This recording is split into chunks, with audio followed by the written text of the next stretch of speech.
Hello, everyone, and welcome back to the Timesink Anime Podcast. We're going to be talking about Week 8 of Summer 2018. I'm JT. This is Rex. That is me. So, what have you been watching since last time we were recorded?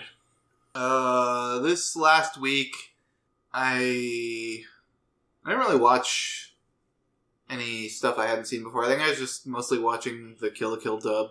Didn't you all... Yeah. Oh, yeah. I was about to say... So, for the Kill la Kill dub, it's just like when I'm doing other stuff, sometimes I'll just put dubs in the background. And I hadn't seen that before, so I figured I'd just give that a watch. How was it? What'd you think? It was really good. Solid cast. Don't really have any complaints at all. There's a lot of veterans on the show. Like Erica Mendez, Christina V, Patrick Sates as Goblin Glory. Patrick Sates. I just love hearing his voice every time. Patrick Sates is a great voice actor. And then Matt Mercer as her teacher. I don't remember her name. The Nudist Beach guy. Yeah. Nudist Beach. Yeah. that was pretty good. But I finally finished Diamond is Unbreakable. And how was that? Which, I mean, I'm not going to spoil it, but I will say that before I saw Diamond is Unbreakable, Season 2 of JoJo was probably my favorite, because I liked... was Joseph? You're talking about the Battle Tendency arc, right? Yeah. Okay, so the one with the Pillar Men. Yeah, that was Joseph. I liked just like the funny, kind of chaotic nature of that season, but I actually like Season 4 now, because Josuke, the main character in Diamond is Unbreakable, he's a kid, so he's kind of like cocky, but he's also really smart, and he has a unique stand ability that makes him have to think about it really. A lot of the uses for it, he has to think about a lot more, other than Jotaro. Yeah, who is his stand is literally just punch it until it submits to you. Yeah, either punch it or use its unique perception ability to try and figure out how they're moving and stuff like that. Jotaro's smart. Yeah. I'm not going to take that away from him. But Josuke is more clever. Yeah. He's a lot more clever. Kind of like Joseph was. Joseph was always all about figuring out how to outwit his opponents, and knowing how to read his opponents. So what you're going to say next is this. Yeah. That was a really good arc. I haven't seen Diamond is Unbreakable yet, though. That's all I've been watching this past week. How about yourself? I finished all of Stardust Crusaders. I don't know if I brought that up the last time. Yeah, I think you did. Oh, well, if I had, then I started watching a Certain Scientific Railgun. Which is the spin-off to Index. I don't really need to watch Railgun to catch up with events in Index, but I've also just heard Railgun is great, and it is, because you get to focus on a lot of people's favorite character from Index, which is Railgun, Mikoto Misaka. She is an awesome character. Yeah, I need to. That's what I'm going to be watching in these next 30 days.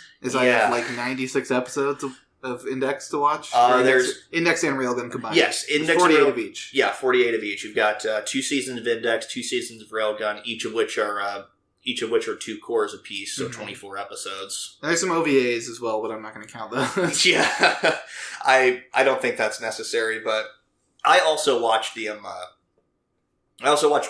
dubbed, and I thought the cast for it was really good. Is it all out dubbed already? Everything that's already out? Yes, as far as I know. And what about Index? Index, yes, is also dubbed. Okay, yeah, I'll probably watch that. Probably watch that dub too then. Yeah, maybe. That'll help me get through it, and do other things while I'm watching it.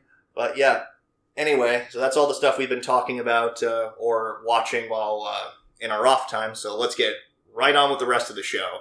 We're going to be talking about our weekly seasonal shows, and if you want to skip to certain shows or want to avoid spoilers for certain shows, then just there will be timestamps. There will be timestamps in the description. Anyway, so first off, we're going to be talking about Angolmois. Angolmois, thank you. Angolmois, again, this week had a really cool setup. Just the idea of the Toibarai wanting to defend this castle, It was their home. That was their I don't remember the leader Or not the leader, just the guy with like the big white fluffy Yeah, I know who you're talking about, but the Toy Bride's leader, no, we don't. I don't remember his name right off the top of my head. Leader. But yeah, he was saying that he's telling Jinzaburo that their advantage is in the castle because if they were fighting anywhere else, his people wouldn't have the morale they need to win the battle. This place was their home, pretty much, and it was the homeland where all the previous ancestors were fought and lived before. So that is what really gave them that morale boost. Just knowing that they were defending something worthwhile is what really gives them that edge in battle, which prompts Jinzaburo to rethink his evaluation. Okay, let's try and get as many people to defend this place as possible. No, he didn't bring that up. I was surprised because it was the Toiburai, the high-ranking Toiburai guy that brought it up first. Yeah. Like, I expected Jinzaburo to kind of speak up and say, well, we're here, so we're going to help you defend. Mm-hmm. But it was actually the Toiburai guy who was like, well, since you're here, you should help us defend. Yeah. And Jinzaburo originally wasn't sure about it, but he eventually agreed. But yeah, after hearing their justification for why they wanted to be there, he realized that was as good a justification as any and decided to turn it around. And it led into another really cool scene when he asked everybody in the Toiburai to take off their masks and give him their names. Yeah, that's such a cool leader thing. Yeah, and the reasoning for this was, would you really trust your life with somebody whose name and face you do not know? Yeah. Again, that's such a really cool thing. And Jinzaburo is such a good leader. He is. He's such a good leader. And I really want him to make it out of this alive. I really don't think he's going to. Something bad is going to happen. Actually, a few things bad did happen this episode. Yeah. A traitor is afoot. The betrayal scene. The crisscross double betrayal scene. Oh God. Yeah, not just a betrayal, a double betrayal. Yeah. That was... So when Obusama, I guess it was? Yeah, Obusama. Yeah, he showed up and then showed him the talisman. He's like, I got the steel plate from the Mongols. And then he's just like, well, maybe you can come with me. We can both, betray everyone. And then... and his justification for that was, we're samurai. We serve our sole existence is all about having a lord and land to serve. So... Which could make sense. Yeah, but he's still a shithead. If it wasn't selling out the rest of your country, man. Yeah, and it goes back and shows him, wasn't he, raping a girl? I think he was trying to rape a girl, and then the villagers just beat the shit out of him. Oh, that's right. They're about to kill him. So Mongols helped him. So and then they're like, betray your people, and we'll give you things. You'll be rewarded, pretty much. And the other character who he was talking with, who Obusama Shiraishi. Shiraishi. He was another exile and another former samurai. He denies him and says, no, I don't want to do this because I don't want to sell... And then when he asks him why, it's like, we don't have anything to lose, so why not? Which I don't think he was gonna... I don't know. I don't think he was actually gonna go work with the Mongols if Obusama... I don't think Shiraishi was gonna go work with the Mongols if Obusama just left. Mm. But, because Shiraishi was about to walk back towards the camp. Yeah. And then Obusama... tries to kill him. But at the same time, he also says, I knew you were going to do that. Yeah, maybe. I mean, he was probably hoping. Yeah. Hoping that giving him hoping that he wouldn't. But, yeah, Shiraishi had basically said something to the effect of, actually, I do. I don't want to lose my soul as well. And, of course, he strikes Obusama down, and there's witnesses. There's always witnesses. Yeah, I did not expect him. He just... stabbed her. Oh god! I was like, oh, all right. Shiraishi is just an honorable guy. He seems like he's done nothing to betray my trust so far, and all of a sudden he just stabs one of the boat women. Yeah, and plants the evidence on her, trying to make it look like they killed each other, so he could go off and he goes off, talks to the Mongols, and takes the steel plate. Yeah, takes the steel plate, and he's looks all guilty about it, and then the Mongols end up telling him to work with them, and then they start marching on the castle. Yep. Look at that expression of anguish. We can really trust him because that's the face of a true traitor. Yeah. Oh god, that scene was hard to watch. Yeah, I don't understand Shiraishi's game here. Like, I guess he just didn't believe in their ability to hold out against the Mongols. Just gave up and decided that he'd rather... He chose living over his honor, I should say. Yeah, that's pretty much what it boils down to. But at the same time, I really hope there's something more to that. Yeah, it's like... I mean, he might have a different endgame, like, he's gonna triple crisscross. Which, that'd be awesome. But also, he just killed that boat woman. For no good reason. Yeah. Also, also in this episode, we got introduced to what I like to call Edo period forensic science. Because the leader of the Toiburai, or the high-ranking member of the Toiburai, notices that Obusama's wound is way too deep just for the daggers that the diving women use. Oh, yeah. And so he recognizes, like, no, a sword had to have done this. Yeah, I thought of that, like, before you said it. I was like, yeah, that looks like an obvious... Yeah. Because, like, you couldn't put that big of a wound on somebody with a little dagger. Yeah, or cut that deep. Yeah. And then... Even Jinzaburo is starting to find, like, the circumstances of Obusama's death bizarre, partly because he's like, I've seen him fight before. There's no way that he was overpowered that easily, no matter how strong the diving women are. Obusama is a frightening warrior, so even he's starting to believe in something's amiss here. Makes me wonder what's going to happen next, because Shiraishi shows up at the end of the episode and... pretending like nothing's happened, everything's just hunky-dory. I think Jinzaburo is going to kill Shiraishi. I imagine so. I hope that there's more to Shiraishi's endgame, but I don't think there is. No, me neither. I don't expect the show to go that deep. And now that I'm thinking about it, there is one character we haven't seen in a while. The blonde foreigner kid who's working with the Mongols. The one who did the epic backflip onto the boat. Oh, yeah. We haven't seen or heard of him in forever. Yeah, it's been a while. Like, since the episode 2, we haven't heard about him. And speaking of long-standing things, the backup. Is it going to show up sometime soon? Yeah, I don't know, man. I thought it was supposed to show up by now, but I'm losing track of days, I guess. Yeah, just trying to figure out how many days they're actually going to show up. I imagine they're going to show up after the Mongols have already won. Or had won the battle. But it's just going to be a matter of Jinzaburo and the people who allied with him fought them as hard as they could and for as long as they could and managed to dwindle their numbers, but it wasn't enough. I imagine that's going to be the sort of... yeah, maybe. I don't know. But, enough on Angolmois. What are we talking about next? Asobi Asobase. Oh, man. We get to see Olivia playing not Pokemon Go. It's like Bacteria Go or something. Yeah, Bacteria Go. And it's a high-end smartphone that has the ability to detect germs on things. Yeah. Because that's not horrifying. Yeah, he was like, oh yeah, it's the newest technology from my home country. I don't know why she says home country again. Because, once again, she's not from America. Yeah. She was born in Japan. Her parents are from America, but... She has American blood. It's not her home country. But, I don't know. I've never heard of this before. Are there germ-sensing technologies out?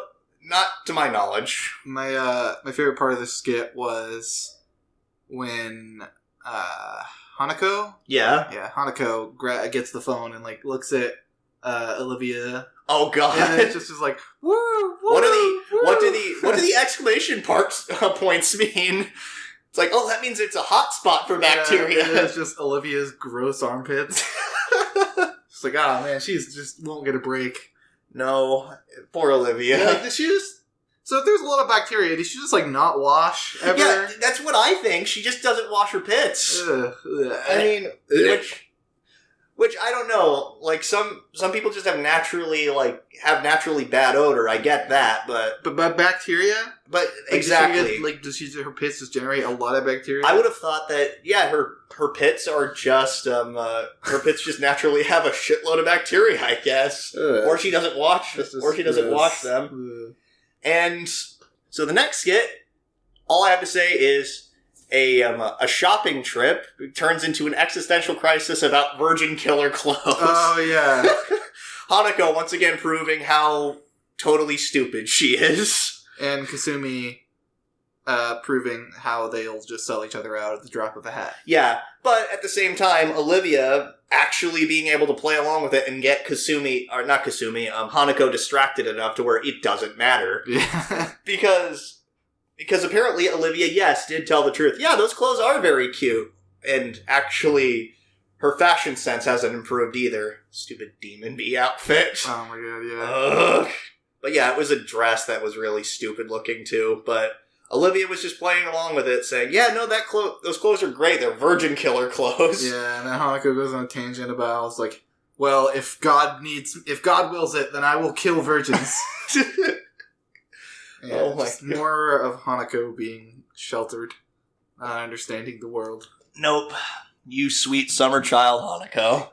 The last skit was definitely the best, though. Oh my god. Sugoroku. Yeah, Sugoroku. I don't know what punishment. It was just like it was like the game of life, except every score was a punishment. Yeah, every square was a punishment, and it was one of Hanako's own design. And I'd like to point out before we go into like the details of the game itself that that this is all to determine whether or not Olivia was lucky.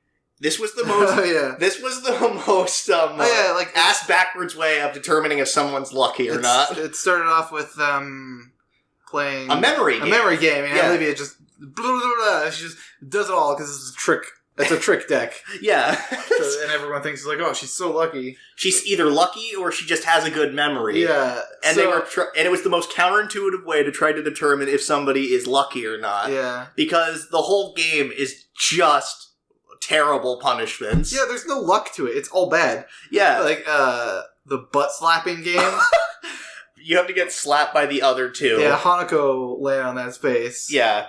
And wasn't that the one that Maida had written down? Or was that a different one? I don't remember that. Yeah, I don't remember. There was a space where Maida had written something down, and she's like, damn it. It's like, I couldn't think of anything, so I had Maida write something. He just screwed me over. I just remember that the little exchange between Hanako and Kasumi. Yeah. Where Hanako's like, don't go easy on me. You have to do this. I made this game myself. I can't give in. And then Kasumi just really like goes deadpan face. Like, you're right. I'm your friend, so I have to do this for you. And she just absolutely blasts Hanako's ass.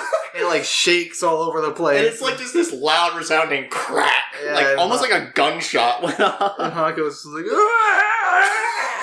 again, the expressions in this show take the cake. Yeah. Just the expressions and just the completely over-the-top nature of this show. And then they have to do things for their pervy teacher, who's back, actually. He's remade his appearance. He's not pervy, he's pure. He just wants all the girls to be happy. Okay. You keep telling yourself that. But first of all, I don't remember what Olivia had to do, but Kasumi had to do his not Kasumi, Hanako had to do his Sailor Moon pose while he was staring at her and trying not to salivate over himself.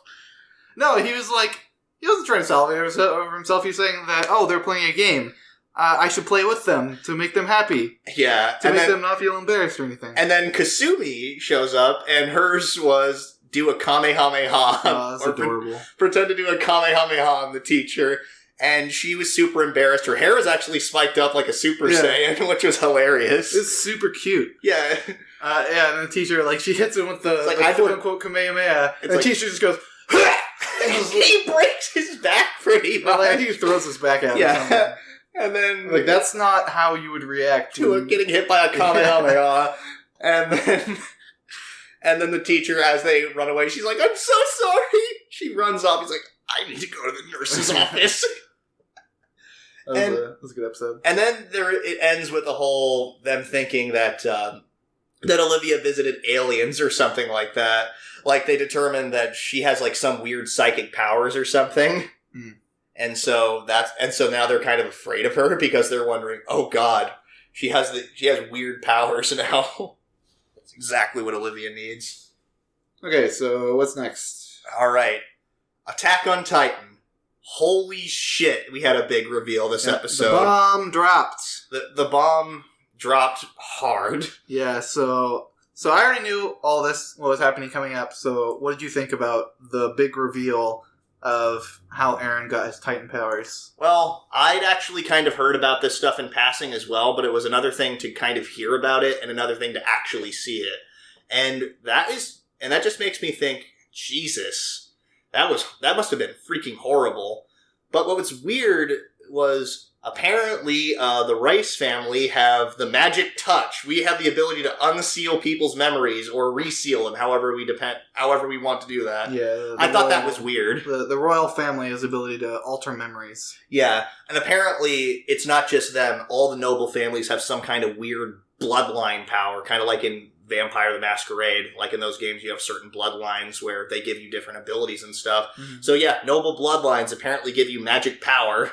Yeah, so it's like the Rice family is like memory changing, and then they also said the Ackermans have like the ability to go super strength mode for pretty much under intense stress. Yeah, and we've seen that, and then they were asking that with Mikasa. It's like, did you ever have a period of time where you were able to do this? And then it cuts back to the moment where she had to kill those guys that were trying to kill her and Eren, and she's like, yes, I did. Which was impressive writing on... Yeah, it was a nice callback. I thought that was a really cool callback to something that happened a long time ago. Yeah, I thought it was just embellishment when she, like, just broke the floor under her. Yeah. And she charged forward, and, like, I think she, like, splintered the handle of the knife. I think so, yeah. And she, like, just stabbed it all the way through the guy. I was like, oh, well, that's probably just dramatic flair to make the scene look cooler, but apparently they have superpowers. But no! And we get to find out something more, that Historia also had her memories altered, and which is weird, which I thought was really weird because the royal family is supposed to be immune to this power. So why did she have her memories altered of her big sister, like her older sister who just disappeared one day? Is there ever an explanation for that? Or maybe it's because she's only half-blood? Maybe. That would make sense. I thought that too, but it just made me think a little bit about this, that Rod Race's story is a little too convenient. It almost absolves him of any responsibilities that's going on. It's like, Eren's dad is responsible for everything. He killed my family. I just barely managed to escape. To me, it just sounds like, man, that's awfully convenient for you, man. I think he's not telling the whole story. Well, a lot of that flashback was just Eren's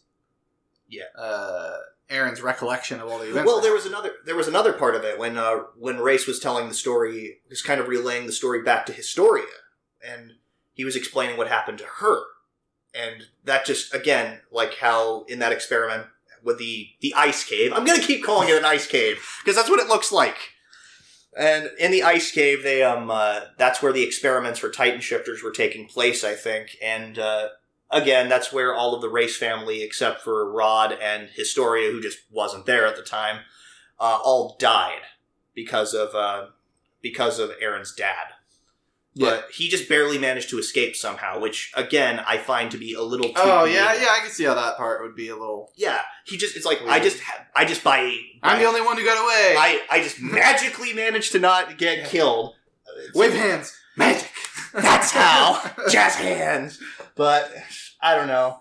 And I think that it's just weird that he was able to escape without any harm whatsoever. Like I said, I think that he's not telling the whole truth. I'm looking forward to seeing what the whole truth is, or if they're ever going to go more into that. How about the scene where Eren's dad injects Eren's arm? Oh yeah, we finally get to see what the hell that was all about.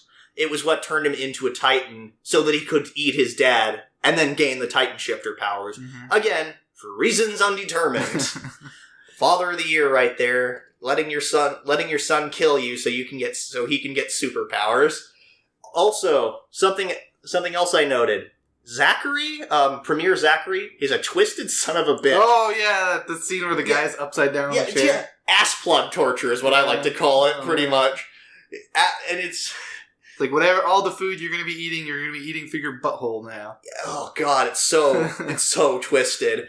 And I'm just... Hey, he deserves it. I mean, he does. And Zachary's whole thing is just, I've been waiting my whole life for an opportunity just to do this one thing. Again, he's a twisted son of a bitch. And we get to find out that the king had persecuted the Ackermans because he couldn't control them. Yeah. So that's why the Ackermans are persecuted. That's how Mikasa's dad managed to go into hiding. It was interesting to know that Mikasa is doubly persecuted for two reasons. One, because she's an Ackerman. Two, because she's Asian. Mm-hmm. They were two groups of people who were equally persecuted. And so that just kind of adds a little bit more tragedy to her character, unfortunately. Yeah. Just knowing she doesn't belong really anywhere. Which is, I think it's fine, because I like how Mikasa is a strong-willed character. Even after all the shitty stuff happens to her, she's still like the strongest main character, I guess, not counting Levi. Yeah, pretty much. And then there's one question. What is Kenny's dream? Like, Kenny was talking about, like, this dream that he has and how he's using his anti-personnel squad to help do it, and how he's going along with Race's plan, even though he makes it abundantly clear he has no real respect for Race. So it just makes me wonder what that dream is. What drove this character to this point, to where someone would become Kenny the Ripper. Yeah. And it ends with a potential for the Kenny squad versus the Levi squad. Which that sounds like it'll be awesome to watch animated. Oh god, I can imagine how scary it's going to be, because the first thing that Levi asks when he's looking around to everybody is like, "Is everyone ready to do this?" Mm-hmm. Everybody just kind of goes silent. What do they get ready to like? They're getting ready to like throw in the door or something? Yeah. They're getting ready to throw in the door. And they're getting ready to like toss something in the door. Yeah. It was like a barrel or something, I don't remember. And everybody was just kind of silent, because a lot of them have not killed anyone yet. Yeah. And they're getting ready to kill people. I think Armin was the only one. Yeah. That shot a person. Mikasa stabbed a person, but that's about it. Yeah, that's true. But that when she was young. But I mean, I also think that Mikasa has no problems killing people when it comes to saving Eren. Yeah, Mikasa's kind of a sociopath that way. But I'm really looking forward to seeing the fight between Kenny's squad and Levi's squad. If it is as well animated as the Levi escape scene in like episode 2, then oh man, it's gonna be so great. Yeah, and Sasha's going in there with her bow. Yeah, so that'll probably look cool. Oh my god, this is gonna be so good. We've been waiting for some good action this season. I've been really okay with a lot more of the slow-paced political intrigue kind of stuff, getting more character development and world building, but I've been really itching for a really good action scene. Yeah, there hasn't been... I guess Angolmois probably has the most action this season, but for the most part, this is all and Hiroaka. This is a pretty chill season, though. Yeah, Banana Fish also has some action bits, but that's mostly like... Yeah. It's mostly not action. Yeah. Speaking of Banana Fish... Oh, yeah, nice. Let's talk about Banana Fish.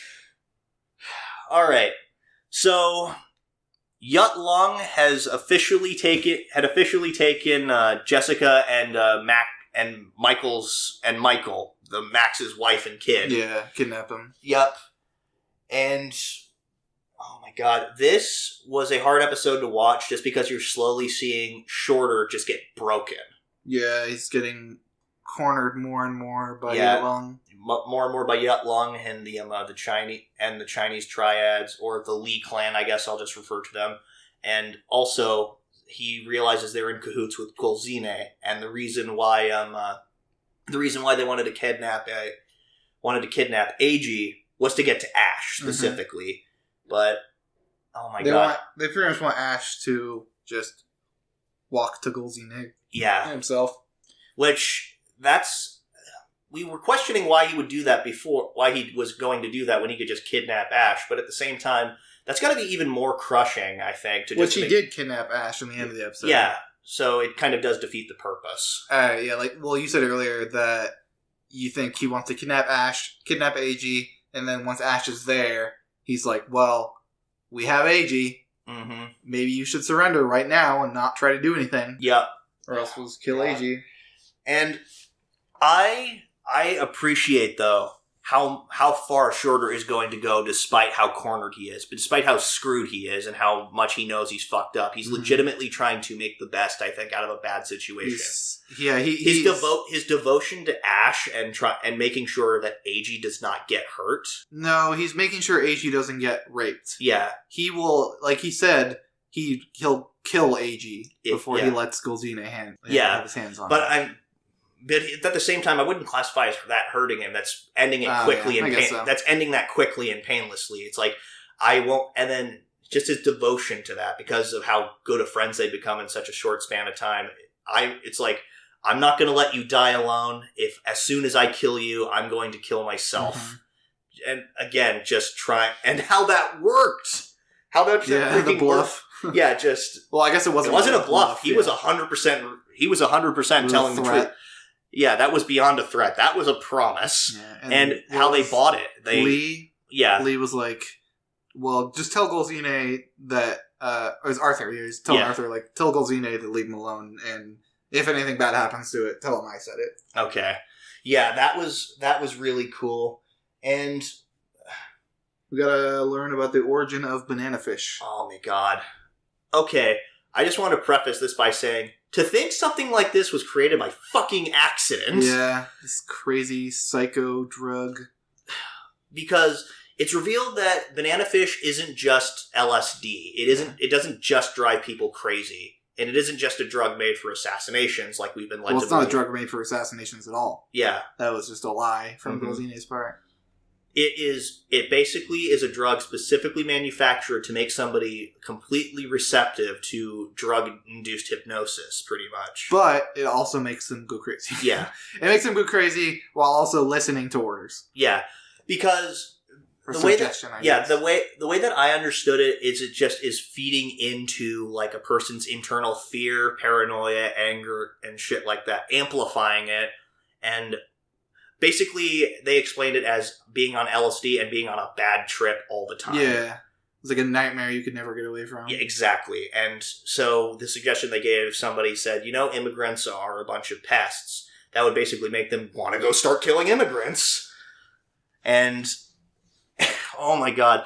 It led to one of the coolest scenes when Ash was getting ready to lay Dawson out. Older Dawson. We find out there are two Dawsons. Yeah. The young Dawson is the red-haired kid that we've seen before, and then his older brother, who's kind of balding and shit, but he and was partially responsible for making the drug.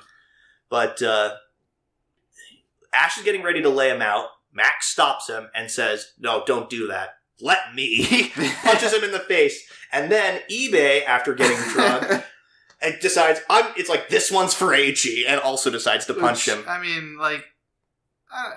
I guess he deserved that. The punch. The punches. Like, that's enough. Because as soon as the older Dawson brother realized that he made what he did, he immediately tried to get rid of it. Well, but at the same time, he said he couldn't let himself do it because he was a scientist and he couldn't just destroy it. Oh, he kept a small sample of it. He destroyed it. It's because he wanted to analyze it because scientific curiosity. But at the same time, it was just horrendous because most of these crimes weren't committed by older Dawson. They were committed by the younger Dawson. Yeah, he was the one who started. The younger Dawson went to Golzine. Yeah, and he realized, we can actually do something with this. We can make money off of this. We can make money off of this, and we can just get people out of the way. Apparently, we're starting to learn more of what Golzine's endgame actually is. It's just to actually gain credence with the government themselves and actually basically become king of the underworld. I mean, it's like the stereotypical world domination, I think, kind of motive behind this. I mean, sure. Golzine. Like, it's not bad. I definitely think Golzine is a good villain. Yeah. I hate him. Yeah, absolutely. And all his motives seem, realistic. Mm-hmm. It's just his end goal is that he wants as much power as he can possibly acquire. He's that kind of villain. Sure. But at the same time, kind of going back to the eBay punching Dawson, going back to a few weeks ago when seeing somebody so, usually so mild-mannered and Seeing somebody so mild-mannered, just getting violent, just kind of like Daru did in Steins Gate a few weeks ago. It just makes the punch sting that much more, and it makes that much more impactful.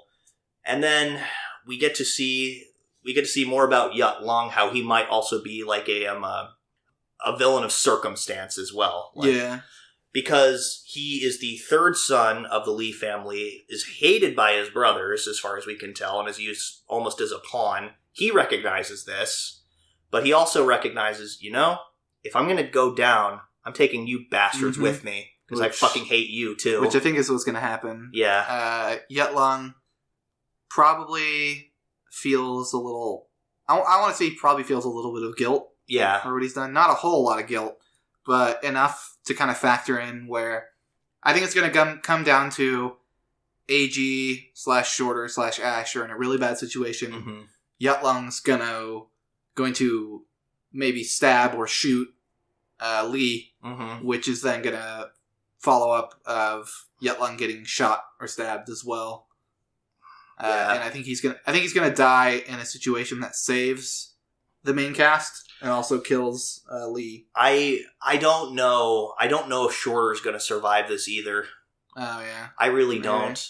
I hope he does. I want him to. I really do, because Shorter's such a great character. Again, I said it before. He's probably my favorite character in this show. But again, I think partly because just him slitting a guy's throat, that was an awesome scene. But also just his devotion to trying to protect AG. If he doesn't die, it's going to be really awkward. The situation that's going to be like the conversation between Ash and Shorter. Yeah. After all this, I think that what that's going to boil down to is probably Ash would punch him in the face and maybe try to kill him, but then realizing he can't or something like that, or he won't, because he did everything he could to protect AG in spite of basically betraying everybody. Yeah. But I don't know. So, on a little bit lighter note, Chio's School Road. We finally got the answer to our question of why Yuki strips off all her clothes in the opening. Yeah.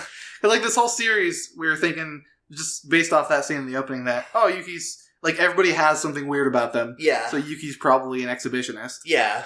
Which is... It's true to an extent. Yeah. She's not an exhibitionist in, like, a sexual way. She's like an exhibitionist in the way that she likes all the excitement of people looking at her. Yeah, just like... reminds her of track meet. Yeah, because of... It's more of an exhibition of pride, is what I would like to say. Because we see her in her skimpy-ass track outfit, like skin tight, like... you get to see her stomach and stuff like that. You just... Basically, it's shorts and a bra, pretty much, is what it boils down Sports to. bra, yeah. And... everybody, they're just worried about her. It's like, Yuki, are you sure you're going to be okay? Manana, of course, is trying to get her to feel shame and embarrassment of it by leading her into a convenience store. Yeah. It's a great scene where Manana is just trying all these things. Yuki doesn't seem to react. Because Yuki, I think, is legitimately kind of naive to that kind of stuff. I don't think she really knows about it. Oh, dude, are you kidding me? The way she reacts after that? She's like, when Manana's like, but the sexual idea of it? No. I mean, naive, I guess, sexuality. She doesn't think about it sexually, but Manana's like, well, I'm going to have to be more direct. Yeah. So she's like, Yuki, aren't you embarrassed by all these people looking at you? And Yuki just looks proud, like, oh no, it reminds me of when I'm at my track meet, and she's just like beaming. Yeah. No, I mean, that's all I was saying was, I don't think she interprets it in a sexual sense at all. I think she's sexually naive. Yeah. And, of course, Chio, being the awkward girl she is, trying to kind of throw her under the bus in the most subtle way possible. No, she's not trying to throw her under the bus, she's just trying to hide herself. Yeah. When because she's like, she wants to hide her face, and the only way for her to do that is to wear her tennis outfit, which we finally get to see. We finally get to see her in her tennis outfit. Yeah. I thought that was kind of cool. And we also get a reason for why she joined soft tennis. It's about as inane as you'd expect. Isn't it like just to be normal? No, because in soft tennis, like the ball sometimes gets caught in the racket. You can just fling it and go. God damn it, Chio! You're so dumb. But also so pure. Yeah, and It's almost like she should be able to write a book just called The Art of Being Below Average. Yeah. Because that was actually a joke, a term that somebody used, just the art of being below average. So the next skit was her climbing up a building. Yeah. I am Chio Fisher. I am Splinter Cell. Almost direct Splinter Cell reference. Yeah. I love how proud of herself she is when she gets like halfway up the building. She's like, this is so much fun. Like, she's so into it. I love it. And Monona, of course, is just distracted, talking with somebody, probably some classmates or something, and then looks and it's like, wait, Chio's gone. Which I think Chio is autistic. You think to so? An extent. Like, probably. No person with quote-unquote normal, brain functions would just climb up a building like, I mean, I don't remember I've never climbed up a building or anything like that, but I remember kind of doing that stuff where you'd be like, where you'd stretch your legs out and like try to climb up the hall like that. I've done that when I was a kid, but... Yeah, like a little kid. She's like a middle schooler. Also, disclaimer, nothing wrong with being autistic. I don't want people to shit down my mouth for that. Just saying that, she might be on the spectrum. On the spectrum, yeah. Yeah, that's, no problem with people who are autistic or anything like that, but she does seem to exhibit some abnormal behavior. Mm-hmm. And then, it makes her a great character. Yeah, it's hilarious in anime. Yeah. And then she, gets up to gets to, a halfway point and then almost falls off. And then a guy shows up. Well, she's not even worried about falling to her death. She's worried about being embarrassed. Yeah. And not being seen as a normal person. Yeah.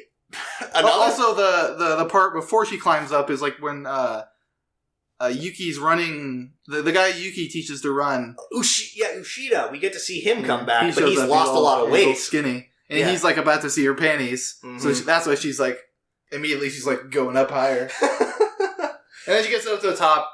And Monona gets mad at her, and they have a little touching moment of friendship. Yeah, when Monona was getting ready to climb up the stairs and go scold her about it, I saw her pull out a scarf or something. It was gray. I was halfway expecting her to freaking tie it up like a snake headband. I was expecting that, but what she did actually was a lot more clever. She was just like, "My dad works here. I was just getting him his lunch." Oh yeah. She's working her way up the building. Yeah. And then she sees Chio on the other building, runs and jumps, actually manages to land over there, and Chio's crying. And she's like, "You're not physically fit at all. I thought you were going to fall to your death for sure." I love that they do lots of shitty stuff, but at the end of the day, they're really good friends still. Yeah. The rare item I found was friendship. That line is so dumb. Turns out the rare item I found on this rooftop. Because that was her whole reason. It's maybe usually when you go into these weird spots in games, you'll find a rare item that you're not supposed to typically find, like an Easter egg, but nope. And then the last thing we got was a little bit of a flashback of Shinazuka, the disciplinary committee member, the one who was about to rail into them, but it then realizes, you two are such good friends. I'm not going to spoil that. Well, and then, the last skit is her wanting to make friends, and she does the absolute worst thing I can think of to make friends at school. Suggest more classwork. Exactly! She's like, everybody's grades are below average compared to the other classes. We should work harder and do more classwork, and everyone... immediately it's just alright, we're gone. I don't blame them at all. I would also be alright, I'm out. I don't want to do more classwork. I mean, as an adult, I recognize that she's legitimately trying to do something good, and I can the narrative kind of puts us in her shoes, where she's just trying to she's trying to improve the other students' grades. And she wants to help them, and, legitimately, there's no malice or anything, but in the headspace of high school students, the last thing we want to do is more freaking work.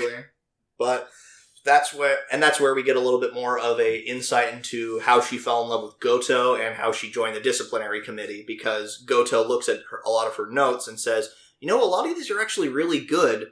You could probably, if you join the disciplinary committee, people would be more willing to hear your opinion. Might be more likely to listen to you. Yep. And so And I think that's actually kind of cool. I think it's not so much that she's just... He was the first person at her school, I think, who exhibited any, like, acknowledgement or kindness to her, which I think has probably played a huge deal for her. Yeah, that like, childhood love at first sight kind of thing. Yeah. And so that was pretty nice. So, what are we talking about next? We are talking about Hanebado. Hanasaki's still a crazy bitch! Yeah, and although that is kind of takes a sideline to this. We finally get an Aragaki-centric episode. Yeah, we were talking about last episode of our podcast, you were saying that maybe we'll finally see one. It's been since, like, we've only seen her do a practice match. And so, yeah, we finally get an Aragaki-centric episode, and holy crap, was it worth it. I was a little confused in this episode. Oh, yeah? They were talking about her knees. Oh, yeah? Or, like, I was thinking, like, oh, maybe she had a knee problem that we never heard about. Because they kept talking about the big lip coach. Yeah. I don't remember his name. He was telling Nozomi, was it Nozomi? Yes. Was the girl she's up against? Nozomi, yeah. Yeah, he was telling her to, like, oh yeah, go left and right, go after her knees. It just turns out that since she's really tall and how she always goes after everything is just a big stress on her knees. Yeah, and so it's probably been a problem for her in the past, or she's probably hurt her knees and stuff before. So maybe, but at the same time, it did feel a little confusing. It's like, wait, what? Yeah, I was a little pissed off because I thought they were just just randomly bringing this problem It's in. Wait a minute. What? Yeah. What? Where did this come from? Did they ever allude to that she had a knee problem before? And as far as I remember, no, they didn't. No, they didn't. But it made a lot of sense. And then the reason why they delved into why she plays the way she does is also, I thought, really cool, though. It's because of that match with Hanasaki that she lost when she was younger. The reason why she goes after all the cuts and stuff like that, the ones that she normally wouldn't be able to get or probably shouldn't go for because it stresses out her legs, is just because of that final shot against Hanasaki where she just gave up. I think that she doesn't want to give up anymore. Yeah, that played a huge part in her, and she's just like, yeah, I don't want to just half-ass things anymore. And then her coach is like, okay, go for the cuts, but basically it amounts to go for the cuts, but be smart about it. Yeah, it was like 2 steps ahead. Yeah, like always, or set up 2 rallies ahead. Yeah. And that confuses Aragaki the whole time. It's like, what the hell does that even mean? But I love that Aragaki's style eventually boils down to just... She just berserkers her way through it. Exactly. I like that, because it's like... there's room for smart play. There's most of the characters I think they show, and they play smart. But Aragaki boils down to, she plays smart for, like... She sets up a rally where it puts the tempo in her favor. And then just boom! Yeah, and then smacks it in a way so that even if they try to return it, it's really hard on them to actually hit it back. Nozomi, like, when she goes to return it, she's like, oh man, that was really heavy. Yeah, she is definitely, if we were going to use boxing terms, she'd probably be an infighter, which is all about using, like, strength and just physical prowess. Just basically being as big and in your face as humanly possible. Whereas Hanasaki is more of a counter, like they established, actually. Yeah. Which was really cool. But yeah, going back to Hanasaki and how much of a cold bitch she's become, oh my god, you should just give up. It's like, there's no point in continuing. In her quote-unquote match, I think it's not like the last minute of it or something. Oh my god, that was just cruel. Yeah, Hanasaki's... She's terrible She's going to have to do a lot of work to redeem herself in my eyes. Yeah. Like, she's... Okay, you had a bad childhood. I understand that it might be harder for you to interact with people. Doesn't mean you need to go around being a rampaging bitch to everyone. Yeah. I think what was also really cool about this episode was just the kind of rivalry we had going between Nozomi and Aragaki. They were 2 students who went to the same school, but Aragaki, for whatever reason, she was like a promising prospect for a scholarship at another school. She didn't get that scholarship because she got cheated out of it in favor of Nozomi. And Nozomi, I think that was a big part of her. She just didn't feel like she deserved it because she knew deep down Aragaki was the much more talented player. Mm-hmm. And that was kind of a big source of her hang-ups. And the fact that she basically just felt like her coach's drone, just made to follow orders, which... By the way, her coach is a fucking dick. Just shouting orders repeatedly. He redeemed himself, in my opinion, at the end of the episode. Yeah, no, I agree. Because halfway through the match, he was really just like just laying into her, like, you're stupid, why are you doing this the wrong way? And then she says, stop telling me what to do, I'm going to play this my own way. And then he shuts up. Yeah. Like, he kind of, I think it kind of just clicks in his head, like, oh, oops. Yeah. And then at the end, he's talking with the other coach, Aragaki's and Hanasaki's coach, and basically there was, I don't remember what exactly the exchange was between them. The big lipped guy came up and said, like, well, I lost, sorry. I realized that I can't do that to my players, essentially is what it boiled down to. And he was saying, he said that Nozomi didn't lose, he lost. Oh yeah, that's right. That was what kind of redeemed him. And like he let his player down. Yeah, that's down to. It kind of reminds me of something in a quote actually in Karate Kid, the original one. There's no such thing as a bad student, only a bad teacher. Okay, yeah. Yeah, so it kind of reminds me to that. Makes me wonder if that's a common Japanese thing, if a common Japanese culture. Like, instructors let down their students. It was also the same with Aragaki in the beginning. Yeah. When she was making everyone want to quit the club because she was being way too hard on him. Yeah. Oh my god, yeah. It's basically being a slave driver. Yeah. And that's kind of like what this guy was doing. Except for he wasn't letting his students play. He was telling them to play how he wanted to play. Exactly. And that wasn't any good. Mm-hmm. The last thing that I want to say about this episode and this show in general, I think it's got to be Aragaki who knocks Hanasaki down a few pegs. Oh yeah, definitely. Oh my god, I am looking forward to that match. Which I don't know. So next episode, I think it's going to be Connie's back. I think Connie and Hanasaki probably going against each other. Again. But there was actually a little funny moment at the end. It's like, yeah, I'm coming for you, big sister. Connie, our train's over here. Yeah, I forgot about that. Yeah, that was just a funny little moment. And then the train doors closed, so... Ditzy, what was it? Or what was she, like, Denmark? I was supposed to say American, yeah, because the blonde hair, blue eyes. Yeah, no, she's from Denmark. Yeah. Connie Christensen. Ditzy foreign girl. Yep. But... yeah, I cannot wait to see that match and the eventual matchup between Aragaki and Hanasaki. That's going to be so cool. Mm-hmm. All right, so what next? Next up is Happy Sugar Life. Got to see Sato's... flashback! Yeah, got to see Sato's origin, or at least Sato's origins of how she got the apartment. Yep, and...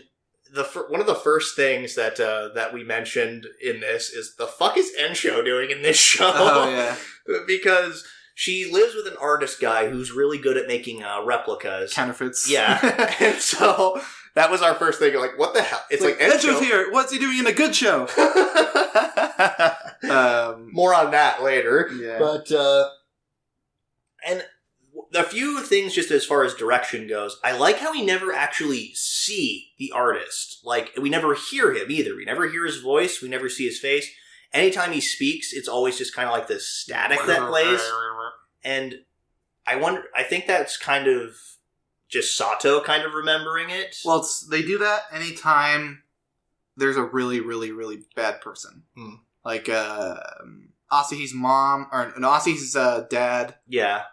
Sato's aunt in her flashbacks is like that. Shio's mom in her flashbacks. Yeah. Anytime that anyone is like really bad from someone's past, that's how it's portrayed. Yeah. Because they get like a staticky thing. That was still really cool. And I was fascinated by her and the artist relationship because there wasn't really anything like inherently sexual or anything there at all. It was like she even asked, "Are you sure you don't want to have sex?" And he's like, "No." Which really confused Sato for this. And Sato actually like wanted to go back every once in a while to go see him. And be his model. Which it wasn't even a nude model painting either. Yeah, it was just a picture of her in a shirt. Yeah, just a shirt. A button down, yeah. And we find out though that that it was this guy's apartment. It was this guy's apartment where and that's who was in the bodies. I mean, in the bags. That's whose body's in the trash bags. I don't know about that. It seemed like, I don't think there was enough body parts to fill 3 bags. Mm. I think it was him, and she also might have killed someone else. Maybe. But it also could have just been one tall guy. Yeah, she stuffed into the bags. They could have... I think that it's kind of following, like, the Breaking Bad approach. Like, if you remember, like... it's like you could always take 2 totes and, like, take a hacksaw doing that. But I think that might have been the idea, that she wanted to split them up into a few different pieces so that it wouldn't be as obvious. I mean, that's a pretty common serial killer thing, at least in, like, TV and stuff. She sure made the bags really pretty. Yeah, like the little ribbons and shit. Yeah. And it just with a little blood. She tied them up like presents. I never stopped to think of that, but yeah. But yeah, we get to see another person added to the rogues gallery of awful, because it turns out that the main reason he was so interested in her in the first place is because he was attracted to, or he liked painting broken things, pretty much, or incomplete things, which Sato, he could tell from a glance, was just broken and incomplete. And then she brought Chio there. It's like, she's got nowhere to go. Yeah, like, started taking care of her for like 10 minutes or so, and the painter guy was like, I don't like this. I don't like that she's happy. She looks complete. Yeah. So he goes in to Chio, who's just sitting there, and he's about to like strangle her, and Sato just smacks him in the back of the head with like a chair. I think. No, it was his easel. Oh, easel, yeah. Yeah, it was his artist easel, and then she bashes his head in with it, and thankfully Chio was unconscious at the time, because I don't think she would have liked that. Off screen,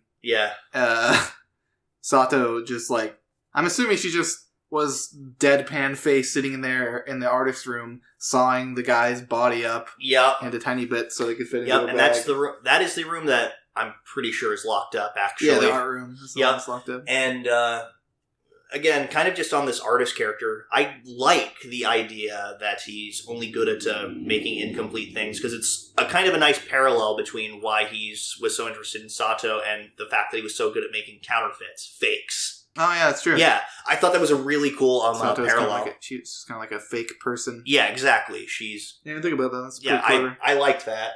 And then we get to see a character that I'm starting to feel bad for again. Mitsubishi? Yeah. Yeah. Like, because he wants to not do it anymore. He knows how screwed up the situation is. He knows how wrong it is. He's on like he wants to set himself on a path of recovery to not obsess. Yeah. Lust and obsess after this little girl. He's like, I can't. I want to be a normal member of society. I want to get a job. I have to learn to face my trauma. Immediately after he says that, though, 2 girls show up and he just runs off screaming. Yeah. But finds a picture, a poster of Chio, sniffs that for a while. And it's just like, okay, I'm going to keep this in my pocket. Yeah. I'll slowly get over this. I'm going to just become a functioning member of the society with this in my pocket. I have to keep, and I really wanted him to succeed on that front, but nope. But then, of course, guess who shows up? The home wrecker Sato. Oh God, that's such a difficult conversation to watch, because the whole time they're having the conversation, Mitsubushi's saying like, no, I'm not gonna go. Like, I don't care. Just you keep your own problems to yourself. It's like I don't want to get involved in this anymore. And then. Right as we think Mitsubushi's about to break away from it, Sato throws one of Shio's socks at him. Yeah. Right on his nose, and he's just like, you know what that is? It's a sock that she just took off. She was just wearing that, and then he just goes into full just... Yeah. Oh my God. I need it! Yeah. And, man, it's like, do you just want her to pet your head and tell you that you're a good boy again? Just, oh my God. Again. Which, of course, sucks him in. He's like, I'll do it. We are... Oh my God. It's so sad. But it's going to be... Sato's digging her own grave, though. Yeah, exactly. Because she's getting too many people involved in her situation. Yeah, too many unknown, variables. Yeah, she's taking the light Yagami approach. Yep. Which, it's probably going to end the same way. Pretty much. And then, I think that a couple things... I really hope that Asahi, I wonder and hope that he's the only decent person here. Yeah, you're still waiting for something to... I'm still waiting for something bad to happen with him, but... Yeah, waiting to reveal his flaw. Yeah, That's what done with every other character so far. Yeah, I'm hoping that he's the only decent character and the only decent person here, but he's gonna have something screwed up with him. Keeping in line with the show's theme, they're almost certainly gonna bring up Asahi's... Yeah. His problem. Absolutely. But I am... It made me think of something else because he sees Shoko, right? That's Sato's friend. Yeah, he sees Shoko on the park bench crying again, and he pats her head and tells her good girl. In the same way that Chio does. And it makes me wonder if Chio learned that from him, kind of like how she learned the vows thing from him. Mm-hmm. So I just think that's really cool.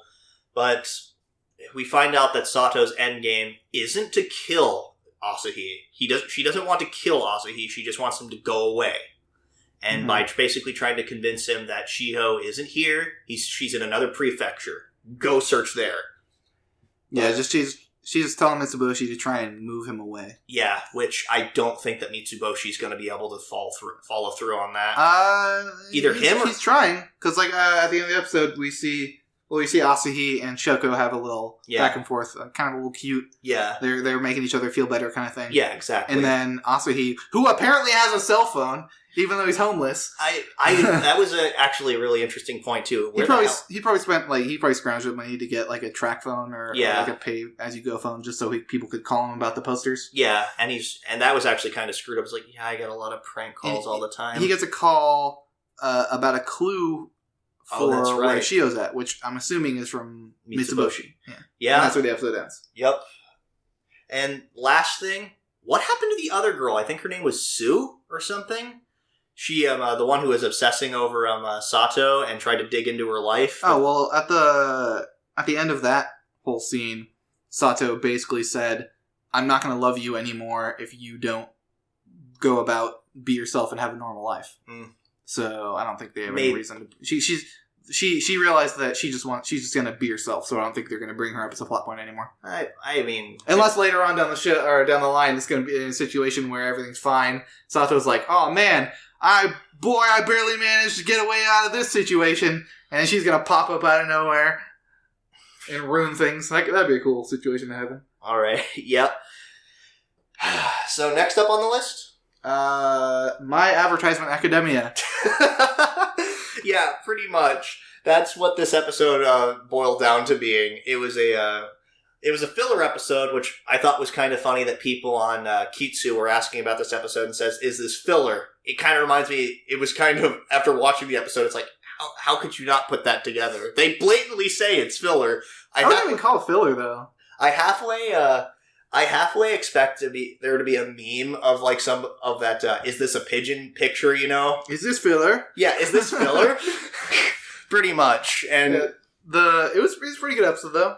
Oh yeah, the original part was pretty cool. And I love on the beginning, it just All Might and Midoriya behind a desk, and All Might saying "Oh, we bet you wanted to know what was going to happen next in that awesome episode, but too bad. We're going to have a little side mystery. Yeah, we're having a little special episode here. We're going to save the world with love."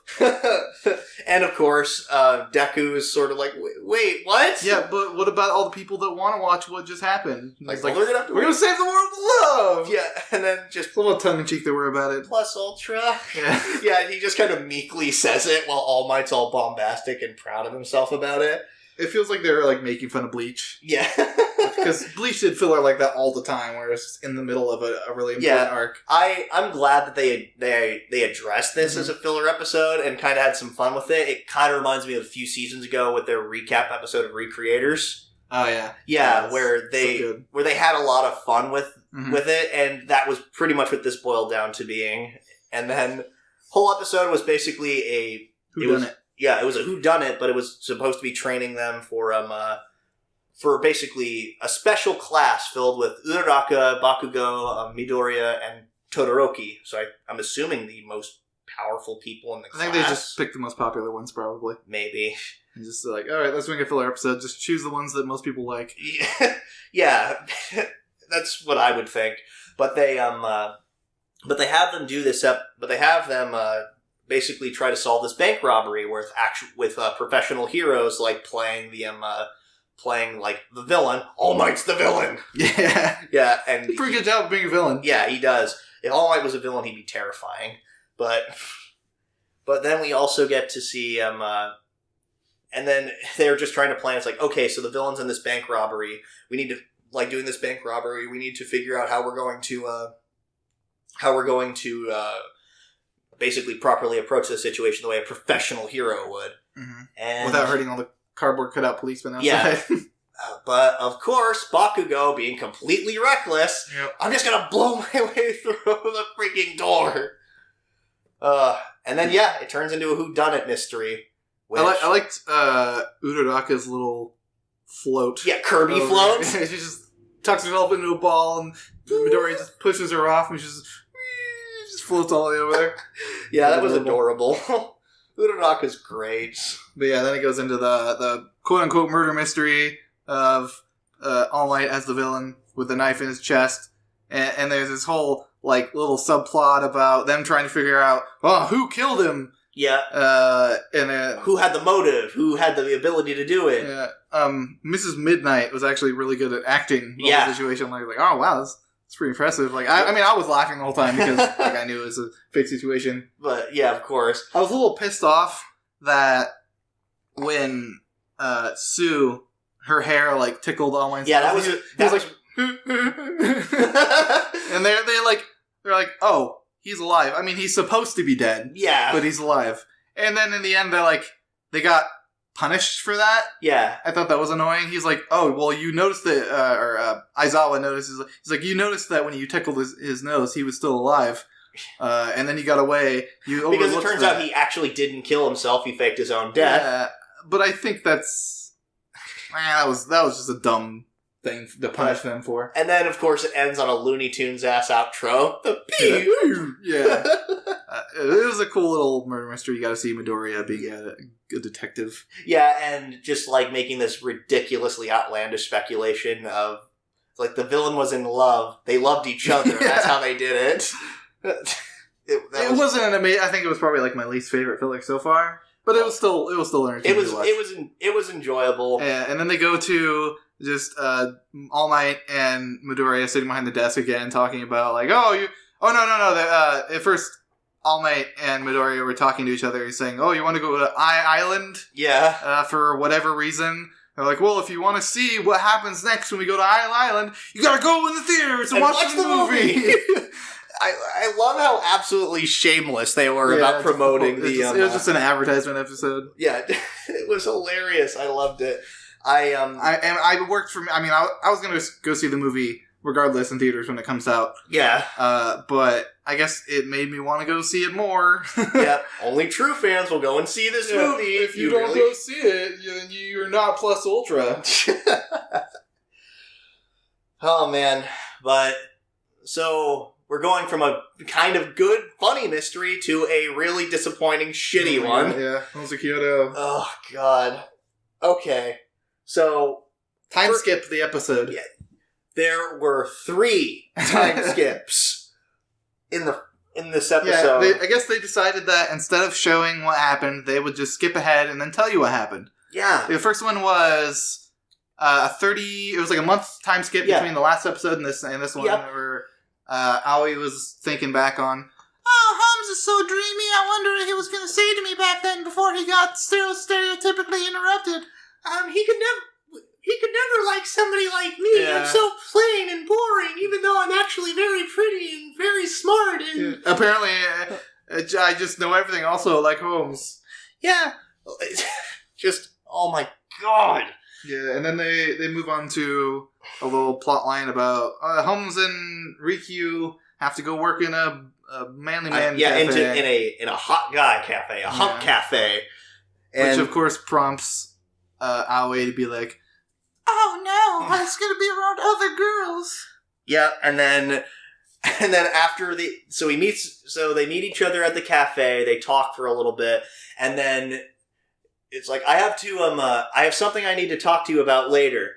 I need your help with something. And then they bring they bring back probably... Usually I'm okay with reoccurring characters. This was a character who had no reason being back. Why bring back his Holmes' freaking ex? Yeah. Like, there's no reason They brought for it this. back for the same reason, too. It's Yeah. like, well, you were cheated on before, and we did an interesting episode about that. Let's do that exact same thing again. Except, he turns out he wasn't cheating on you at all. It was just freaking stupid. I mean... It's just a half-assed mystery. Yeah. Just like it has been for the past few episodes. Yeah, hilarious. Yeah. This show is just... It just turned into a comedy for me. Yeah, and then, so... I also realized, one of the things I wrote down was, wait, his girlfriend dumped him for that dumbass reason? I don't even remember what the reason was, but I just remember it being really stupid. Like, why, Who dumped her? Who? It was why Holmes' ex dumped him. Why Holmes' ex dumped him, I think, and it was for a really stupid reason that they brought up this episode. I was so disengaged. I don't remember. I don't even remember. But yeah, this mystery had absolutely no clues or anything, so it was just Holmes MacGuffining his way through shit. Yeah, it was just Holmes explaining why he knew everything. Like it didn't give the audience any clues of how to figure it out themselves. It was just like, oh, Holmes is perfect. He knows everything. It's like, I guess the only way that you would know that is if you already had, like, a geographical knowledge of Japan, but even then, they didn't give you any insight into knowing, oh, his girlfriend actually lives closely. He just threw in a clue that none of us knew. Like, wait, how? How do we know this? And then in the supposed battle of wits between Holmes' ex, new boyfriend, husband, fiance, whatever, and Holmes. Whatever. That's exactly how I feel. Yeah, and oh my god, and they have Aoi narrating over the battle of wits. It's like they had a heated exchange for a few minutes. It's like, and that's how it happened. It's like, show us. And then it ends on, once again, one of the most disappointing things. We are interrupting them dating again. The second time in a row. Yeah, like they're doing the whole Inuyasha Kagome. Yeah, will they, won't they? Yeah. Even though you know they're obviously into each other. This is stupid BS. Yeah, just as they're about to... I think they're about to kiss. Yeah, or and confess or Rikyu something. Pops in like, I'm a convenient plot device. Yeah. Again, that's another thing. Rikyu, you have no purpose here. Yeah. You're just supposed to fawn over and remind us how awesome Holmes is again, because we couldn't figure that out because Holmes has no defined character flaws. He was an interesting character in the beginning. So was Aoi. Yeah, they were both interesting. And now it's just boring ass romance. Romance, not romance, yeah. Oh, God. Can't wait to see where the train stops next week. Yeah, I mean, maybe they'll bring back Ensho. You know, the plot point they set up, like for being the major driving force of this series, like finding everything that Ensho's ever counterfeited it and pointing it out. That would have been cool. They could have even built up on Aoi and his romance through that because, hey, we're solving mysteries together. We finally get to see them develop. There's a lot of stuff they could have done. Oh, to absolutely. Make the show a lot better. Absolutely. I mean, I've lost all hope that it's going to get better. I'm just sticking on the train to see where it crashes. Yeah, me too. We're just riding this train all the way to the scene of the crash. I bet we'll beat the paramedics there by like a half hour. Doesn't matter. Everything's going to be dead anyways. So, dead like my hope for this show. What's next? Overlord 3. Holy shit, was this episode dark. So I think the main point of this episode, I think, that they wanted to do, or at least the main point of the story, when he was writing it, is that they wanted to remind us that Ainz is slowly turning into more and more of a monster. Yeah. Because the last few episodes we had, Ainz kind of... We had the part where Enri and Nefiria and Enri's little sister showed up, and Ainz was being all nice to him. He's... like I said last time, Ainz was playing around with Infuria's little sister. Yeah. Like he was, he was really into it. Yeah. And he was enjoying it. And in this episode, we have him just absolutely destroying Foresight. Oh my god. I wanted them to survive. I kind of knew they weren't going to. I was hoping there'd be something, but nope, he didn't spare any of them. I was expecting at least Arche to have some kind of plot armor. Or like I think you said last episode of our podcast that you were expecting Pandora's actor to show up as Momon the Adventurer. Yeah, or even he was Ainz, like pretending to be. Like that's what I was thinking. Like he has the ability to disguise himself. Yeah, I expected something along those lines to happen, and Archie was going to be able to go back to her family, but no, none of that. Yeah, everyone is not necessarily killed. I think the Roberto, or Robertick? Robertick. Yeah, the cleric. He said, well, I'm going to experiment on you by wiping your mind of your god, because he's a divine spellcaster, a la D&D, and then implanting memories of another god and see what happens. Oh, yeah. Which, that sounds fascinating. I would like to see the results of that. I would like to see the results of that in D&D. Yeah, that would have been really cool. But also, I want to point out that when Ainz shows up, he's wearing a freaking bathrobe. Oh yeah, like one of the best, or the funniest scenes in the episode where he takes off the bathrobe and shows his bones, and then you hear Shaltier off in the distance go, ah! Yeah, she just swoons. And then Kokyu just has to freaking pin her down. Yeah. It's like, get down, you idiots! Yeah, they're like, okay, this is a really dark episode, so we got to put in a little bit of comedy. Yeah, just a little bit. Oh god! And then Archie has like innate detection magic, and she says something to the effect of, okay, his magic ability doesn't seem that strong. And then he was like, oh, you're using detection magic. I feel sorry for you. Take off the ring. He just immediately throws up at the side of this. Yeah, because, okay, to put it in scale for everybody, normal people have... So the absolute height of a normal person is 4th tier magic. Yes. Heroes are 5th tier magic, and those are like one in a million people. Mm-hmm.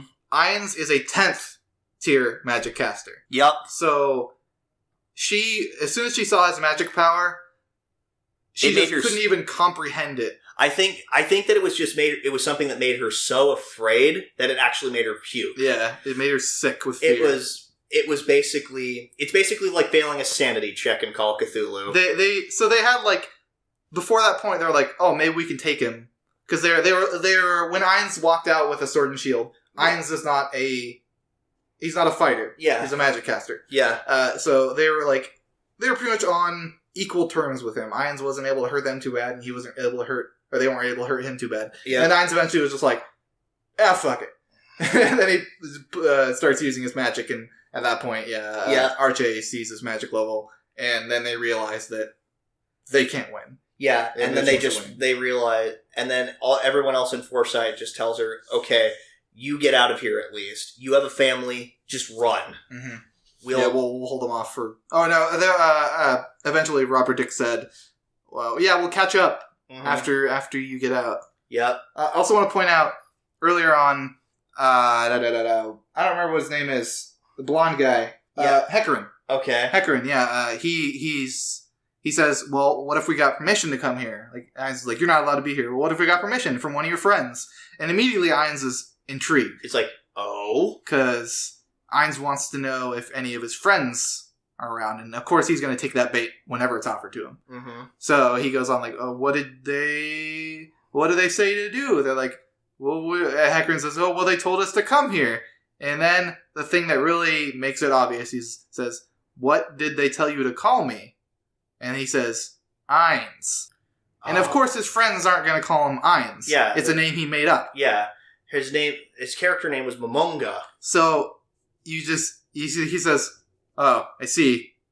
And then he freaks out. Yeah, and he just absolutely loses his mind, which is not something we've seen at all in this series so far. You just see him, just his anger just explode for a surprising amount of time, 5 or 10 seconds before whatever magic effect that exists calms him down.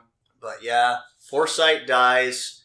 Arche tries to fly away, finds and meets up with the invisible walls. Yeah, because they're not actually outside. Yeah. I immediately thought of that as soon as she started flying away. Yeah. And her punishment was to be the despair when she realized that she was never actually going to get away in the first place. Yeah.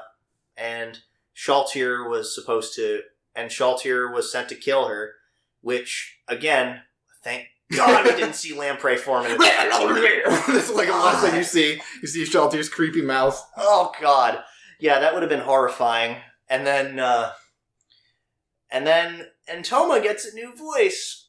Oh, yay. Yeah. It's Archie's voice. And they said they divvy her body parts up amongst a bunch of the people. Yeah, I mean, they're like natives. No part goes unspoiled.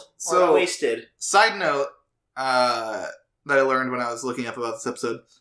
Archie... So originally the show was a web novel. Yes, web novel. And then it was turned into a light novel. In the web novel, the fans voted that they wanted Archie to survive. So what the original author decided to do is that he made Archie Shoutier's sex slave.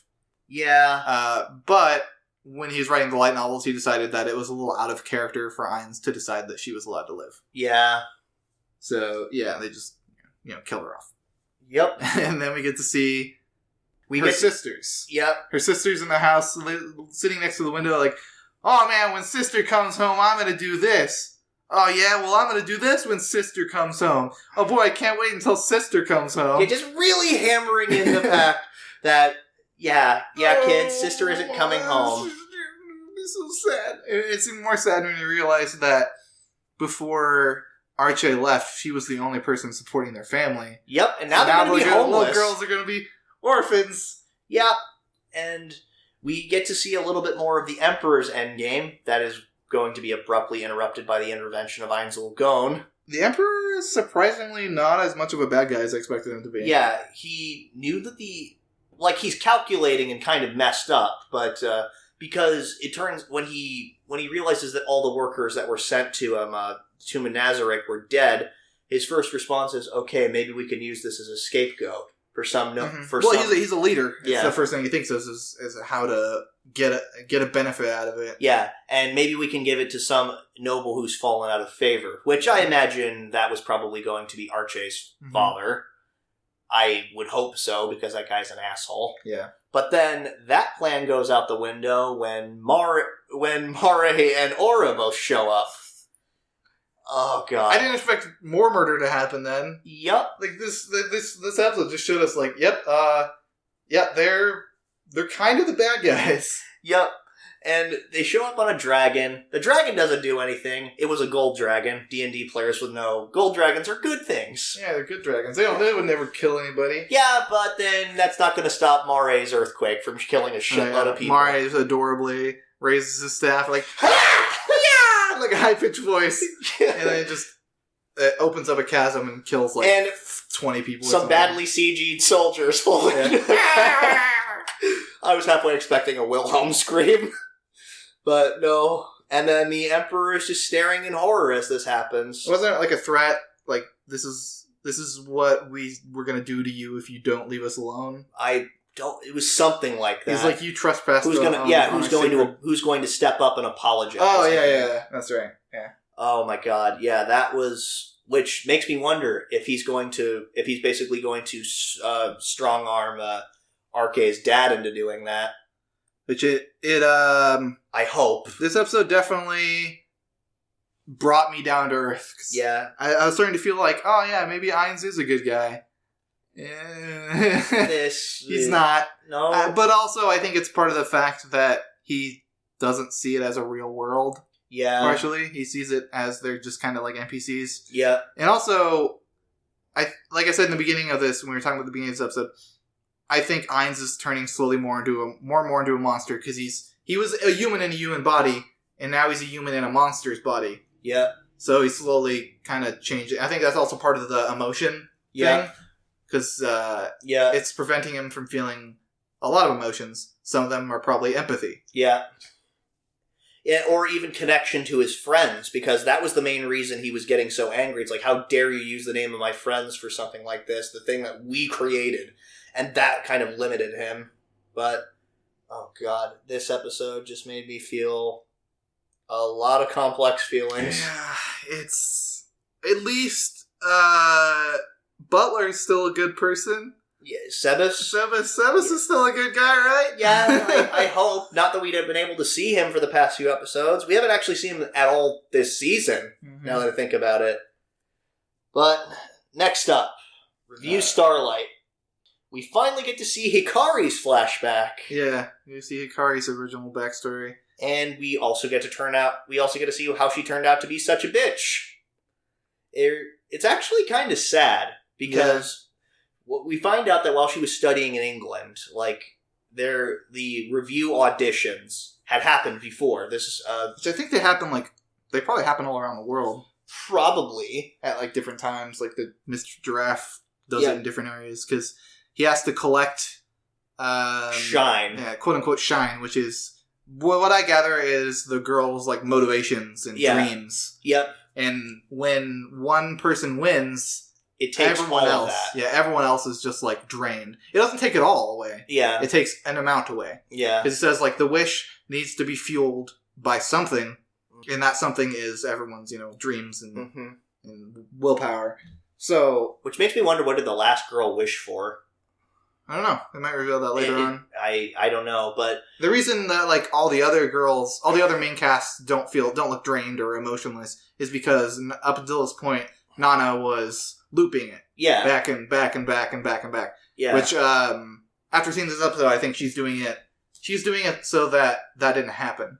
Yeah, I think that she was ultimately afraid, I think, of everybody having to grow up and face pain and despair. So she just wanted to make people not feel that, or not have to worry.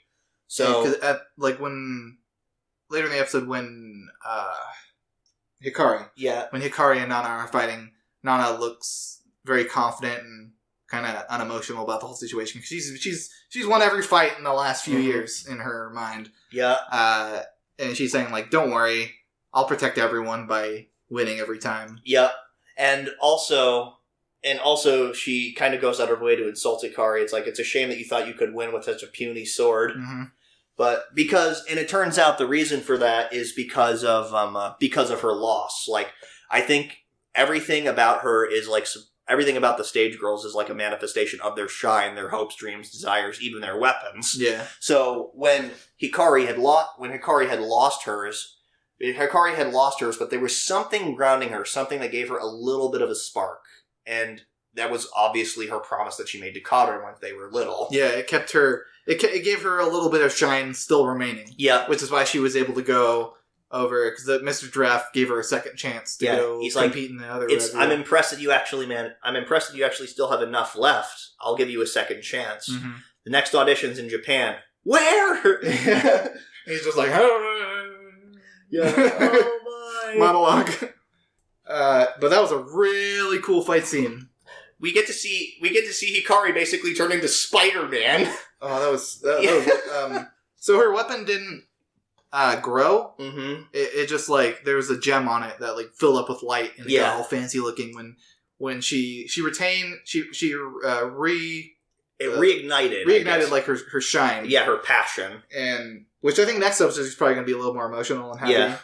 Because that's the reason she was so deadpan, is she lost most of her passion and shine. That was it was exactly that. Because we found out, she was actually kind of smiling, happy, stuff like that. Was actually really happy to get Karen's letters and stuff in the mail. Yeah. That was an adorable scene. You just see little Karen well, if you're going, can I just send you letters? You don't have to respond, but at least just let me send them. I was this is so adorable. I've gone on to point out that I think that the giraffe is a bigger asshole than I thought he was. Yeah, he's some kind of overseeing entity. Yeah, he's he reminds me a lot of Kyubey he reminds me a lot of Kyubey or Koemshi from Bokurano. The same kind of deal, which in Bokurano, instead of shine, people's hopes and dreams, the kids power the robot by using their life. So basically, the idea is, you either have to pilot the robot and die in the process to save everyone, or don't pilot it, and then everyone that you know and love dies. Yeah, it's that same kind of always have to give something. There's always a cost. Yeah, it's a Faustian bargain. I think that the way the story's going, all the main cast is probably gonna band together, and they're gonna have to go through this big old battle against Mr. Giraffe, and I think it's going to be the final review is going to be everyone against Mr. Giraffe. I think that'd actually be really cool. Yeah, and because, obviously the giraffe probably isn't going to fight himself, but he's going to make the stage create things. Yeah. Because he's like this big grand stage master, which I want to say, voice acting from the giraffe, awesome. Yeah. He puts off this regal above everyone presence well. But it's not like he's really looking down. There's just something really bizarre about it. He's not looking down on him, but he feels so detached. Yeah, he's that's these little people over there can do their own thing. Yeah. He's fascinated. He said he's trying to reach a show that he's never seen. So there's some kind of end game here for Mr. Giraffe. Yeah. I am excited to see what that conclusion is going to be. I think that I actually like that Nana's time loop is pretty much over at this point because Hikari wins. It was ended when Hikari wins. Yep. And that's probably going to be difficult for Nana to handle. Yeah. But I don't know. Also, so I've been wondering this for a while. Why did Hikari have a blue cloak, but everybody else had a red one? But then it's revealed in the flashbacks that she had a red cloak as well, like everybody else. I think it's supposed to be a representation of her lost shine. So maybe she'll have a red cloak again? Maybe. I was thinking it might be because she was a transfer student, but then they showed the flashback and she had a red cloak. Yeah. I think it's probably just sort of like a mark. Because he probably said, I think this is probably rare for anybody to get a second chance. So it's probably almost akin to something like a mark of shame or something. Yeah, maybe. Nobody else noticed it. Yeah. Which is weird. Nana didn't. I think that's probably because she was too busy caught up in her own time loop. Yeah. But I think that ultimately the idea of using everybody's hopes and dreams and stuff like that and taking that away from somebody, it's kind of actually an interesting idea for acting and theater and stuff anyway, because usually you have to eliminate the competition and kind of that might crush somebody else's dreams in the process. There's only one person who can be the lead role. Yep, exactly. And I think that's just pretty interesting. It's cool stakes. Yeah. Because, nobody dies in this situation, at least not that we know of yet. Yeah. It's just they're losing a part of themselves. Yeah. And I'm really excited. I think this show is building up to a really good conclusion. I think so too. This show has definitely gone up for me in the past few weeks because I'd enjoyed the show before, but now the plot kicked in. Yeah, now that the plot's kicked in, it's great. But anyway, so the last show that we'll be talking about tonight, Steins Gate Zero. Yep. So. Finally, Okabe is out of his slump. Yeah, well... Finally. For the most part, yeah. Yeah, you gotta see him have a determined face for once, instead of, during this whole season, we've seen him nothing but depressed. Yeah, just mopey. We actually see him trying to change something, rather than just kind of sitting by and doing nothing. Because he realized the main reason why was because he made the promise to Kurisu that this world line was worth protecting because everybody else is happy. Mm-hmm. Even Kurisu sacrificed herself. Yeah, and it was something that he was okay with, or okay in a very loose sense. Yeah, he was willing to just accept it. But the last episode finally proved it's no, nothing's okay, because Mayuri dies, World War III is going to happen, and I can't let that happen. Kurisu's sacrifice basically meant nothing. Exactly, and so. We get to you get to see a really an inspirational cool scene where everyone's working together. Yeah. Everyone's working on the time machine. The people that aren't working on the time machine is bringing everyone snacks and keeping everyone's spirits up, and they have this inspirational music. Yep. And we actually get to see Okabe and Daru about to get into it again, when Okabe is desperately trying to go to the time leap machine and get it to work. But then Daru starts getting upset, this is the path that you chose. Why now? You could have helped this long before. Yeah. And honestly, thank God Hyajo was there to alleviate the situation. Okabe would be nowhere without everyone else. Yeah, exactly. He would have just gave up so long ago. Exactly. Hyajo and Kurisu both they're there to put him back on the right. Yeah. On the motivate him, make sure he keeps trying. Mm-hmm. And then Daru's there to put him in his place. And also his epic super hacker skills. Yeah. Well, personally, for Okabe, Daru's there. He always kind of shuts him up when he needs to shut him up. Yeah, and or punch him in the face when he's like, "Wake up, man!" But I think that was really cool, and we also finally get to understand what Operation Arclight is. We heard the term thrown around a couple times. We know that past Daru had brought it up, or future Daru had brought it up, and we know that Mayuri brought it up. We finally get to hear what it is. It is trying to send somebody back in time to convince Okabe to pursue Steins Gate again in the past. And it's to convince him to actually go save Kurisu. Yeah. And try to, because it's trying to put him back on the world line where he was trying to save Mayuri and Kurisu. Yeah. Yep, exactly. And we're finally getting to see that. But we get to another convergence. It's what Okabe thinks is another convergence. We don't know for sure yet. We've only seen it happen twice. But that the time machine gets blown up no matter what he tries to do. Yeah. Because, he gets there early and tells him to head off, but still somehow ends up, it gets blown up. Yeah. Also, we get it confirmed of who the other motorcycle home person was. Yep. It was exactly who we thought it was! Yeah, exactly. It was Professor Rees, I believe her name was. Leskinen's assistant. Yeah, Leskinen's, as we kept referring to her, Leskinen's assistant, but Professor Rees, I believe her name is. But something different that did happen this time is that Kaguri was actually still kind of lucid or at least under control. I think part of what's going to happen is that she's going to have to think that Mayuri got hurt because she wasn't betraying Leskinen or trying to fight back. So you're thinking they're going to have to do the same thing that Okabe did when he stabbed himself? Yeah. Made it look like Kurisu was dead? Yeah, I think so. I think it's going to have to be something like that. It's back to the loop again. It's back to Okabe going back in time over and over again because he's finally resolved, I'll do it as many times as I have to. Yeah. And I'll keep going back until I save everyone. Yep. I mean... Which hopefully we're going to see more Kurisu again. We do get to actually see Amadeus, which is sort of Kurisu. I actually even liked there was a cool little scene when they were, after the time leap machine was completed, and Amadeus was there, and they actually called her a lab member. Oh, yeah. Yep, that was actually a nice, adorable little scene.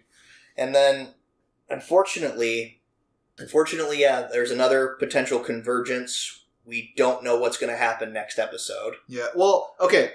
Quick thing at the end.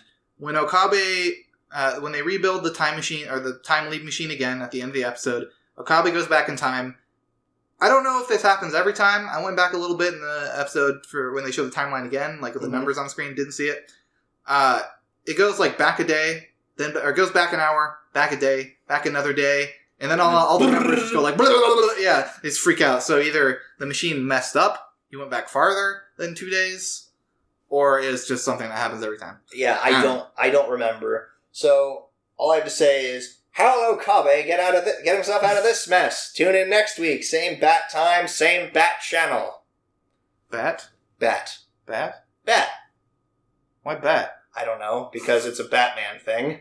That's what they always said. Same bat time, same bat channel. Oh, okay. Was it from the old Adam West one or something? Yeah, okay. Of course. I need to watch that. Anywho, Do you? That's going to be it for this week. Yup. It's all for this week. If you have any suggestions, comments, things you want us to watch and talk about, leave them down in the comments below. Thank you guys for sticking around. For those of you who keep sticking around, very appreciated. Anyway, till next time, take care, you guys. Bye. Signing off.